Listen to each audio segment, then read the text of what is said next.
फर्सीको मुन्टा भनेपछि हामी धेरैलाई मनपर्ने कुरा, त्यसमध्येमा पनि सिजनेबल अहिलेको समयमा अति नै स्वादिलो बन्ने र हामीलाई धेरै मनपर्ने, स्वास्थ्यको लागि पनि साग अति नै महत्त्वपूर्ण कुरा पनि हो। र यो रेसिपी तपाईँहरूको बिचमा म सेयर गर्न जाँदैछु, जसको लागि चाहिँ मेरो आफ्नै बारीमा फर्सीको मुन्टा यसरी तयार भएको छ, जसलाई चाहिँ म टिप्न जाँदै पनि छु। यदि तपाईँ च्यानलमा नयाँ हुनुहुन्छ भने सब्सक्राइब पनि गर्नुहोस्। र मैले यसरी टिपिरहेको छु र लगत्तै फर्सीको मुन्टामा अलिकति फर्सीको फुल पनि मिसाउँदा अझ स्वादिलो बन्छ। र टिपेर मैले तयार गरिसकेँ र केलाएर सफा गरेर धोएर एक ठाउँमा राखेको छु।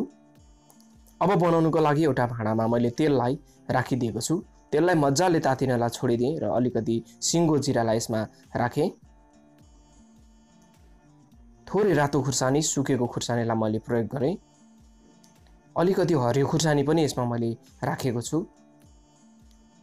थोरै मेथीलाई पनि यसमा राख्ने र अदुवा लसुनको पेस्टलाई पनि यसमा मैले राखेको छु।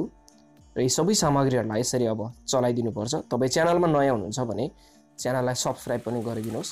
र अब चाहिँ फर्सीको मुन्टालाई माथिबाट यसरी राख्ने। अब यसलाई सबैतिर मिलाएर चलाउनु पर्छ। अब यो फर्सीको मुन्टालाई छोपेर पकाइदिँदा अझ राम्रो। र मैले यसरी छोपी पनि रहेको छु।